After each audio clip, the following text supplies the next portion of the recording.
Hi ಎಲ್ಲರಿಗೂ, ಎಲ್ಲರೂ ಕೂಡ ಹೇಗಿದ್ದೀರಾ? ಎಲ್ಲರೂ ಕೂಡ ಚೆನ್ನಾಗಿದ್ದೀರಾ ಅಂತ ಭಾವಿಸ್ತಾ ಇವತ್ತಿನ ವಿಡಿಯೋವನ್ನ ಶುರು ಮಾಡುವ. ಇವತ್ತಿನ ವಿಡಿಯೋದಲ್ಲಿ ನಾವು ಕನಸಲ್ಲಿ ಗುರು ರಾಘವೇಂದ್ರ ಸ್ವಾಮಿಯನ್ನ ನೋಡಿದ್ರೆ ಅದರ ಅರ್ಥ ಏನು ಅಂತ ತಿಳಿಯೋಣ. ರಾಯರು ಈಗಾಗ್ಲೇ ನೀವು ರಾಯರ ಭಕ್ತರಾಗಿದ್ರೆ ನಿಮ್ಮ ಕನಸಲ್ಲಿ ಕೂಡ ಕಾಣಿಸಿಕೊಂಡಿರಬಹುದು. ಇನ್ನು ರಾಯರ ಮಂತ್ರಾಲಯ ಅಥವಾ ಬೃಂದಾವನವನ್ನ ನೋಡುವುದು ಅಂದ್ರೆ ಅದರರ್ಥ ಏನು ಅಂತ ತಿಳಿಯೋಣ. ರಾಯರು ಅಂದ್ರೆ ರಾಘವೇಂದ್ರ ಸ್ವಾಮಿಯನ್ನ ಕಲಿಯುಗದ ಕಾಮಧೇನು ಅಂತ ಕರೆಯಲಾಗುತ್ತೆ. ಇದರರ್ಥ ರಾಯರು ಕಲಿಯುಗದಲ್ಲೂ ಜನರ ರಕ್ಷಣೆಗೆ ಬರುತ್ತಾರೆ ಎಂಬುದಾಗಿದೆ. ಕಲಿಯುಗದಲ್ಲಿ ರಾಯರನ್ನ ಪೂಜಿಸುವುದರಿಂದ ವ್ಯಕ್ತಿಯ ಸಂಕಷ್ಟಗಳು, ತೊಂದರೆಗಳು ಬಹುಬೇಗ ದೂರವಾಗುವುದು ಎಂಬುದು ನಂಬಿಕೆ. ಸಾಕಷ್ಟು ಜನ ರಾಯರನ್ನ ಆರಾಧಿಸುತ್ತಾರೆ. ಗುರುವಾರ ಬಂತೆಂದರೆ ಯಾವುದೇ ರಾಯರ ಮಠಗಳಿಗೆ ಹೋದರೂ ಅಲ್ಲಿ ನಾವು ಅಪಾರ ಸಂಖ್ಯೆಯಲ್ಲಿ ರಾಯರ ಭಕ್ತರನ್ನ ಕಾಣಬಹುದು. ರಾಯರು ಕೆಲವೊಮ್ಮೆ ತಮ್ಮ ಭಕ್ತರ ಕನಸಲ್ಲಿ ಕೂಡ ಕಾಣಿಸಿಕೊಂಡು ಇರುವ ಅಂತಹ ಉದಾಹರಣೆಗಳನ್ನ ನಾವು ಕೇಳಿರ್ಬೋದು.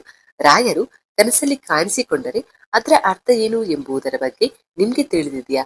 ರಾಯರು ನಿಮ್ಮ ಕನಸಲ್ಲೂ ಕಾಣಿಸಿಕೊಂಡಿದ್ರೆ ಇವುಗಳನ್ನ ನೀವು ಖಂಡಿತವಾಗಿಯೂ ತಿಳಿದುಕೊಳ್ಬೇಕು.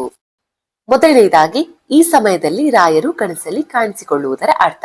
ನೀವು ರಾತ್ರಿ ಮಲಗಿರುವಾಗ ರಾಯರು ಕನಸಲ್ಲಿ ಕಾಣಿಸಿಕೊಳ್ಳುವುದು ಕೆಲವೊಂದು ಶುಭ ಸೂಚನೆ ಆಗಿರುತ್ತೆ.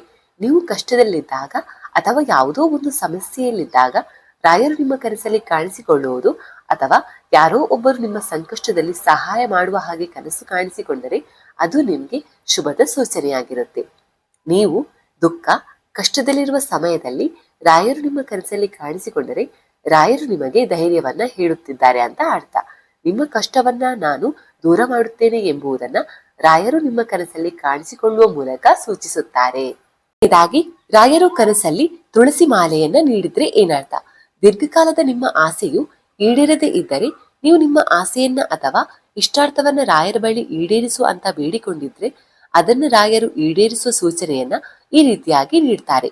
ರಾಯರು ನಿಮ್ಮ ಕನಸಲ್ಲಿ ಫೋಟೋದ ಮೂಲಕ ಅಥವಾ ವಿಗ್ರಹದ ಮೂಲಕ ಕಾಣಿಸಿಕೊಂಡ್ರೆ, ಅಥವಾ ರಾಯರು ನಿಮಗೆ ಕೈಗೆ ತುಳಸಿ ಮಾಲೆಯನ್ನ ನೀಡಿದ್ರೆ ರಾಯರು ನಿಮ್ಮ ಇಷ್ಟಾರ್ಥಗಳನ್ನ ಶೀಘ್ರದಲ್ಲೇ ಈಡೇರಿಸುತ್ತಾರೆ ಎನ್ನುವ ಸೂಚನೆ ಇದಾಗಿರುತ್ತೆ. ರಾಯರು ನಿಮ್ಮ ಕನಸಲ್ಲಿ ತುಳಸಿ ಮಾಲೆಯನ್ನ ನೀಡಿದಂತೆ ಕಾಣಿಸಿಕೊಂಡರೆ ನಿಮ್ಮಷ್ಟು ಅದೃಷ್ಟವಂತರು ಮತ್ತೊಬ್ಬರಿರಲು ಸಾಧ್ಯವೇ ಇಲ್ಲ. ಮೂರನೆಯದಾಗಿ, ಕನಸಲ್ಲಿ ಮಂತ್ರಾಕ್ಷತೆ ಮತ್ತು ಬೃಂದಾವನವನ್ನ ನೋಡುವುದು. ರಾಯರು ಕನಸಲ್ಲಿ ಕಾಣಿಸಿಕೊಂಡು ನಿಮ್ಗೆ ಮಂತ್ರಾಕ್ಷತೆಯನ್ನ ನೀಡುವುದು, ರಾಯರ ಬೃಂದಾವನ ಕಾಣಿಸಿಕೊಳ್ಳುವುದು ಕೂಡ ಶುಭ ಸೂಚನೆಯಾಗಿರುತ್ತೆ. ಇಂತಹ ಕನಸುಗಳು ಬಿದ್ರೆ ರಾಯರು ನಿಮ್ಮೊಂದಿಗೆ ಸದಾ ಕಾಲ ಇರುತ್ತೇನೆ ಎನ್ನುವ ಸಂಕೇತ. ರಾಯರು ನಿಮ್ಗೆ ನಿಮ್ಮ ಭಕ್ತಿಗೆ ಒಲಿದಿದ್ದಾರೆ ಈ ಸೂಚನೆಯನ್ನ ನೀಡ್ತಾರೆ. ಇನ್ನು ನೀವು ಜೀವನದಲ್ಲಿ ಬಯಸಿದ್ದನ್ನ ಪಡೆದುಕೊಳ್ಳುವ ಮುನ್ನ ಕೂಡ ರಾಯರು ನಿಮ್ಗೆ ಈ ರೀತಿಯಲ್ಲಿ ಕನಸಲ್ಲಿ ಕಾಣಿಸಿಕೊಳ್ಳುತ್ತಾರೆ. 4. ರಾಯರು ಕನಸಲ್ಲಿ ಕಾಣಿಸಿಕೊಂಡ್ರೆ ಏನ್ ಮಾಡ್ಬೇಕು? ಇನ್ನು ರಾಯರು ಕನಸಲ್ಲಿ ಕಾಣಿಸಿಕೊಂಡ್ರೆ ಮುಂಜಾನೆ ಎದ್ದು ಸ್ನಾನ ಮಾಡಿ ಶುದ್ಧರಾಗಿ ಮನೆಯ ದೇವರ ಕೋಣೆಯಲ್ಲಿ ಪೂಜೆಯನ್ನ ಮಾಡಿ ರಾಯರ ಮಠಕ್ಕೆ ಭೇಟಿ ನೀಡುವ ಮೂಲಕ ಅವರ ದರ್ಶನವನ್ನ ಮಾಡಿ. ಒಂದು ವೇಳೆ ನಿಮ್ಗೆ ರಾಯರ ಮಠಕ್ಕೆ ಹೋಗಲು ಸಾಧ್ಯವಾಗದೇ ಇದ್ರೂ ಕೂಡ ಅಂತಹ ಸಮಯದಲ್ಲಿ ಮನೆಯಲ್ಲಿ ನೀವು ರಾಯರ ಪೂಜೆಯನ್ನ ಮಾಡಬಹುದು.